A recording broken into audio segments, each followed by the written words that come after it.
అనంతరం హెచ్బీ కాలనీలో సుమారు 10 కోట్ల వ్యయంతో నిర్మించిన అల్లూరి సీతారామరాజు పార్క్ను ప్రారంభించారు. ఈ సందర్భంగా మంత్రి మాట్లాడుతూ, గత ప్రభుత్వ హయాంలో మున్సిపల్ శాఖను పూర్తిగా నిర్వీర్యం చేశారని, తద్వారా అభివృద్ధి అన్నది ఎక్కడికక్కడ కుంటుపడిందని ఆరోపించారు. గత పాలకుల నిర్లక్ష్యం వలన విశాఖ నగరం అన్నింటా వెనుకబడిందని పేర్కొన్నారు. కూటమి అధికారంలోకి వచ్చాక విశాఖ నగరాన్ని అత్యాధునిక నగరంగా తీర్చిదిద్దడం కోసం ప్రత్యేక ప్రణాళికతో ముందుకు వెళ్తున్నామని చెప్పారు. గత ప్రభుత్వ మున్సిపాలిటీల్లో ప్రజలు కట్టిన పన్నులను ఇతర అవసరాలకు మళ్లించేసిందన్నారు. అప్పట్లో పక్కదారి పట్టించిన 1700 కోట్ల రూపాయల నిధులు ఇంకా మున్సిపాలిటీలకు రాలేదని మంత్రి తెలిపారు. రాష్ట్రంలో ప్రతి ఇంటికి తాగునీరు అందించేందుకు 14,000 కోట్లతో టెండర్లు పిలిచామని మంత్రి చెప్పారు.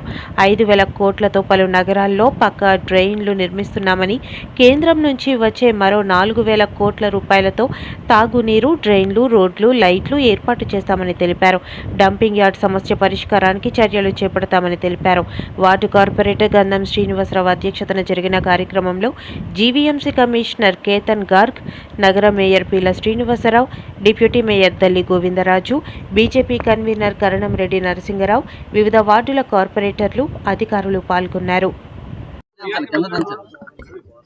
ఏదైతే ఎంతో కాలం నుంచి డంప్ యార్డ్ సమస్య ఉందో ఆ డంప్ యార్డ్ని యాక్చువల్గా ఈరోజు నేను, స్థానిక శాసనసభ్యులు పల్లా శ్రీనివాస్ గారు మరియు మున్సిపల్ కార్పొరేషన్ కమిషనర్ గారు మరియు విఎంఆర్డీఏ కమిషనర్ గారు మరియు మేయరు మరియు కార్పొరేటర్లు అందరితో కూడా విజిట్ చేయడం జరిగింది. దానికి ఎటువంటి ఇబ్బంది లేకుండా, ప్రజలకు ఇబ్బంది లేకుండా చేయాలని. నిజంగానే కొంత ఇబ్బంది ఉంది. ఆ ఇబ్బంది పోవాలంటే ఏం చేయాలనేది యాక్చువల్గా ఈరోజు మళ్ళీ కూర్చొని దాని మీద డిస్కస్ చేసి పెద్ద కాంపాక్టులు 33 టన్స్ కాంపాక్టులు తీసుకొని అక్కడ యాక్చువల్గా డంప్ చేస్తున్నారు, మళ్ళీ అక్కడి నుంచి లిఫ్ట్ చేస్తున్నారు. అక్కడ డంప్ చేయకుండా చేసే విధంగా ఏర్పాటు చేయాలని యాక్చువల్ కమిషనర్ గారికి చెప్పాను. వారితో మళ్ళీ కూడా మీటింగ్ అయిన తర్వాత మళ్ళీ వాళ్ళతో కూర్చొని కూడా డిస్కస్ చేస్తున్నాం. జనరల్గా ఇప్పుడు వేస్ట్ ఎనర్జీ ప్లాంట్ చక్కగా ఇక్కడ వచ్చింది. 1,400 టన్నులు రోజుకి అది ప్రాసెస్ చేస్తుంది. దాన్ని 2,000 చేయబోతున్నారు. కాబట్టి ఎక్కడికక్కడ వచ్చిన చెత్తని కాంపాక్టులు, ఇప్పుడు 33 టన్స్ కాంపాక్టులు వచ్చినాయి, వాటి ద్వారా తరలిస్తే డంప్ యార్డ్లు, ట్రాన్సిట్ ప్లేస్ అంటూ పెట్టుకునే అవసరం లేదు. దాని మీద యాక్చువల్గా మళ్ళీ ఇప్పుడు ఎమ్మెల్యే గారితోనూ కమిషనర్తోనూ మళ్ళీ సీలతో మాట్లాడి దాని మీద ఒక సూచన ఇవ్వటం జరుగుతుంది. ఫ్యూచర్లో అక్కడ వాళ్ళకి ఎటువంటి ఇబ్బంది లేకుండా ఏం చేయాలో చేస్తామని తెలియజేస్తాను.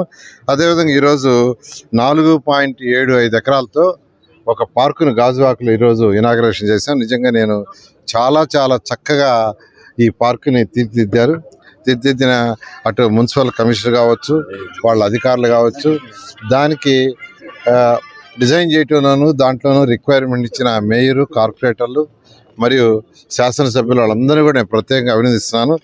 ఈ పార్కులో ఒక యాంఫిబియర్ థియేటర్ ఒకటి వస్తుంది.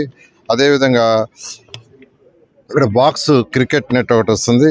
అదేవిధంగా క్యాఫ్టేరియా, టాయిలెట్స్ బ్లాక్స్ 2 అరేంజ్ చేశారు. డ్రైనేజ్ సిస్టమ్ చక్కగా అరేంజ్ చేశారు. Water fountain with Alluri Sitaramaraju స్టాచ్యూతో ఏర్పాటు చేశారు.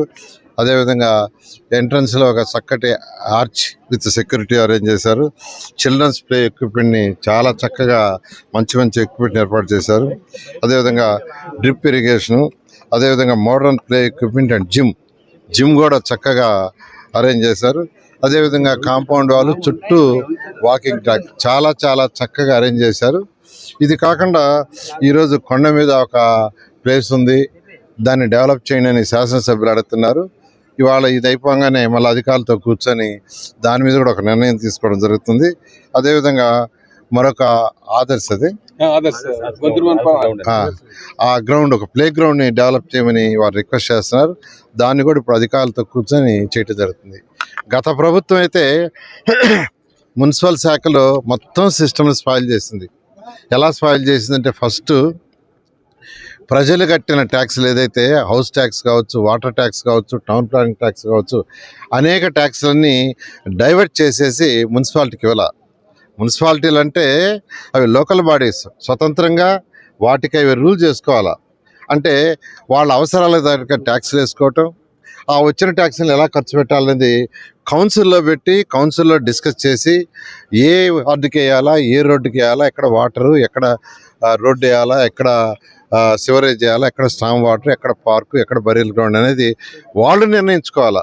అదంతా వదిలేసి ఆ డబ్బులన్నీ డైవర్ట్ చేసేసి మున్సిపాలిటీ నిర్వీర్యం చేసినాయి. ఈరోజు కూడా గత ప్రభుత్వం డైవర్ట్ చేసిన 1700 కోట్లు ఇంకా రావాలి. గవర్నర్ ముఖ్యమంత్రి గారు ఈ మాట చెప్పంగానే లాస్ట్ April 1 ఇమ్మీడియట్గా మున్సిపల్ శాఖకి వాళ్ళ ఫైనాన్స్ గ్రీన్ ఛానల్ చేయండి అని ఫైనాన్స్ డిపార్ట్మెంట్కి ఇవ్వటం. లాస్ట్ April 1 నుంచి ఈరోజు ఎవరు కట్టిన ట్యాక్సులు వాళ్ళ దగ్గర ఉన్నాయి, వాళ్ళే బిల్స్ రైజ్ చేసుకోవచ్చు. నిజంగా ఈ రాష్ట్ర ప్రజల తరఫున, ప్రత్యేకంగా మున్సిపాలిటీలో ఉన్న ప్రజల తరఫున గౌరవనీయ ముఖ్యమంత్రికి ప్రత్యేకంగా ధన్యవాదాలు తెలియజేస్తున్నాను. అన్నిటికంటే ఇంపార్టెంట్, ఒక మున్సిపాలిటీ అంటే ఫస్ట్ అడిగేది తాగటానికి స్వచ్ఛమైన నీరు. 14 ఈరోజు మరి మున్సిపల్ శాఖ మార్చినటువంటి పెద్దలు గౌరవనీయులు నారాయణ గారి చేతుల మీదుగా సుమారు 10 కోట్లతో మరి 76వ వార్డులో మరి జీవీఎంసీ నిధులతో ఈ 5 ఎకరాల్లో అల్లూరు సీతారామరాజు గారి పేరు మీద ఈ ఉద్యానవనాన్ని మనం నిర్మాణం చేసుకున్నాం అని చెప్పి ఈ సందర్భంగా తెలియజేస్తున్నాం. మరి ఇందులో పిల్లలు ఆడుకునే విధంగా అటు క్రికెట్ కి సంబంధించి ఆ నెట్ కానీ, లేకపోతే స్కేటింగ్ చేయడానికి ఆ కోర్టు కానీ, అలాగే ఇక్కడ వాకింగ్ చేయడానికి కానీ, మరి ఈ ప్రాంతంలో గాజువాక ప్రాంతంలో ఎక్కడా లేని విధంగా మరి ఇక్కడ నిర్మాణం చేయడం జరిగింది. ఈ సందర్భంగా నేను మున్సిపల్ శాఖ మార్చినటువంటి మరి నారాయణ గారికి, మేయర్ గారికి, కమిషనర్ గారికి, అలాగే స్థానిక కార్పొరేట్ సోదరులు శ్రీని గారికి నేను ప్రత్యేకంగా ధన్యవాదాలు తెలియజేస్తున్నాను. ఇది నిజంగా చాలా సంతోషం. ఇలాంటి పార్కులు లేవు, ఎందుకంటే ఇక్కడ కొంచెం పొల్యూషన్తో బాధపడుతున్నారు. ఆ సందర్భంలో ఇలాంటి ఆహ్లాదకరమైనటువంటి వాతావరణం కల్పించడంలో మరి మా నారాయణ గారు, మా మంత్రి గారు చాలా మంచి పాత్ర పోషించారు. వారికి మరొక మారు నేను ధన్యవాదాలు తెలియజేస్తే, భవిష్యత్తులో ఇంకా ఇలాంటి పార్కులన్నీ కూడా పూర్తి స్థాయి నిర్మాణం చేస్తాం. మేము అధికారంకి వచ్చిన తర్వాత గత 20 నెలల్లో సుమారు మరి నారాయణ గారి సహకారంతో, మా మంత్రి గారి సహకారంతో సుమారు, అలాగే కమిషనర్ గారి సహకారంతో, మేయర్ గారి సహకారంతో, మా స్థానిక కార్పొరేటర్స్ అందరూ కృషితో సుమారు 225 కోట్లతో మేము అభివృద్ధి కార్యక్రమం గాజువాకలో చేసామని చెప్పి తెలియజేస్తున్నాం. ఇదే విధంగా మన కొండ మీద ఏదైతే మనకి దయాల్ నగర్ కొండపైన ఉన్నటువంటి వెంకటేశ్వర స్వామి టెంపుల్ చుట్టూ కూడా మరి VMRDA ఫండ్స్తోని అక్కడ పార్క్ నిర్మాణం చేయడానికి మరి మేము కోరాం. అలాగే ఆదర్శ గ్రౌండ్ అంటున్నాం గోతునపాలెంలో, దాన్ని కూడా అభివృద్ధి చేయడానికి ముందుకెళ్తున్నాం. అలాగే ఇక్కడికి ఇప్పటి నుంచి ఉన్నటువంటి డంప్ యార్డ్ కూడా ఒక పరిష్కారం చూపిస్తామని చెప్పి ఈ సందర్భంగా తెలియజేస్తాం.